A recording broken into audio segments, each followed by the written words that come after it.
I lost 5 years of memories. When I woke up, I discovered that Ethan Sinclair, my longtime crush, had become my husband. But he wasn't good to me at all. All his tenderness was reserved for his childhood sweetheart. Even when my life was in danger, he only cared about being with her. Everyone said I was madly in love with him, that even if Ethan made me serve his sweetheart hand and foot, I would do so without hesitation. Ridiculous. I didn't remember this person at all. I didn't remember Ethan. He wasn't good to me, so I naturally suggested divorce. But later, he lingered outside my door late at night, refusing to leave for a long time. Arya, can you look at me one more time? Chapter 1. Mrs. Sinclair attempted suicide. I woke up to a blinding white light. Before I could fully process my surroundings, a sharp pain shot through my wrist. As I started to come to my senses, I heard an urgent male voice nearby. I saw a man with his back to me, speaking on the phone. Mr. Sinclair, your wife is in the hospital. Would you like to come see her? A cold voice came through the phone. Is she dead? If not, don't bother me.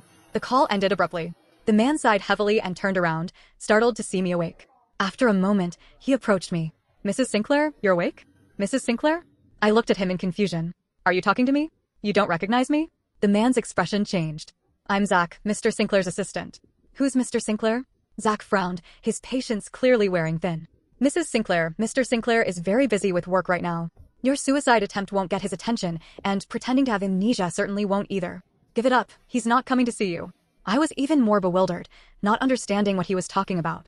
Seeing my silence, Zach took another step forward and continued in an exasperated tone. Mrs. Sinclair, you've been married to Mr. Sinclair for 5 years and causing trouble for just as long. He still hasn't fallen in love with you. Don't you think it's time for some self-reflection instead of constantly creating problems for him? Although I still didn't know what was happening, his attitude made me very uncomfortable. Looking at his face, I felt an inexplicable aversion. Wait a minute. Did you say 5 years? I rushed to the bathroom attached to the hospital room and looked in the mirror. It was still unmistakably me, but I looked more mature, with a hint of sorrow I couldn't quite place. Could what that man Zach said be true? Was it really 5 years later? Am I actually married? As it turned out, I really was married. And had been for 5 years. I hadn't time traveled or been dreaming. I had lost my memory. My current memories were still those of my 18-year-old self, just starting college. Back then, I had a crush on a senior named Ethan Sinclair. He was the epitome of perfection. Looks, family background, abilities, all unparalleled. The quintessential ice prince. And now, apparently, I was married to him. According to Zach, I had married Ethan when I was 20, in a whirlwind romance with little foundation.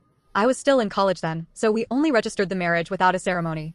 After getting married, I discovered Ethan's heart wasn't with me, but seemed closer to his childhood friend Olivia James. Apparently, she was his unattainable first love.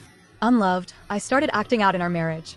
I used all sorts of outrageous methods to get Ethan's attention, but only earned his increasing disgust. His friends all treated me like a joke, just waiting to see when we'd get divorced. Olivia never took me seriously either. She was the princess of their social circle.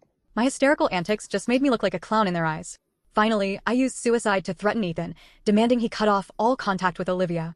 But he didn't agree. He even told me to go ahead and die. So I attempted suicide. That's what happened right before I woke up.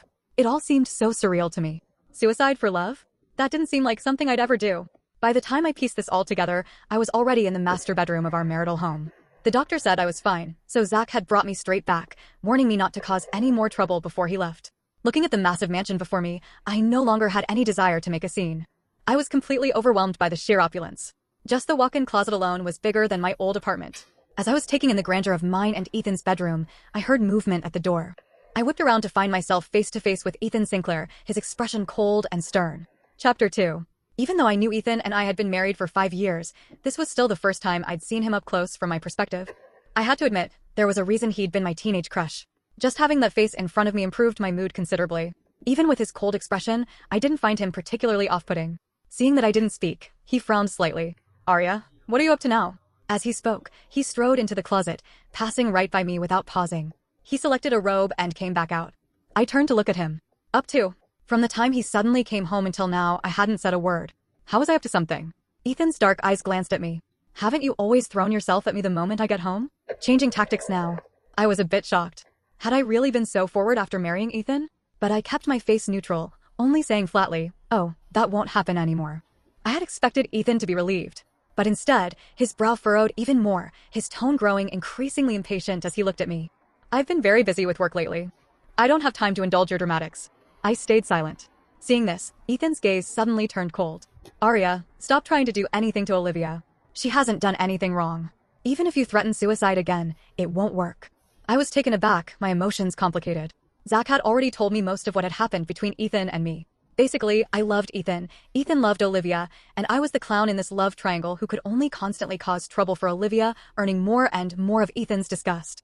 This suicide attempt was because I was jealous of how Ethan doted on Olivia, so I privately attacked Olivia's company and slandered their artists. But Ethan unhesitatingly chose to support her. This undoubtedly told everyone in their circle that my position as Mrs. Sinclair was a name only. I didn't even rank as high as Olivia's pinky finger in Ethan's heart. So I lost my composure and tried to use suicide to win back Ethan's heart. The result was predictable. A man who was already tired of me wouldn't suddenly cherish me because of a suicide attempt. He'd only find me more troublesome. Seeing I still wasn't speaking, Ethan lost patience and went to the bathroom. I let out a sigh of relief, flopping onto the large bed, my mind in chaos. After all, I'd lost the memories of these past few years. I truly didn't understand why I would have gone so crazy.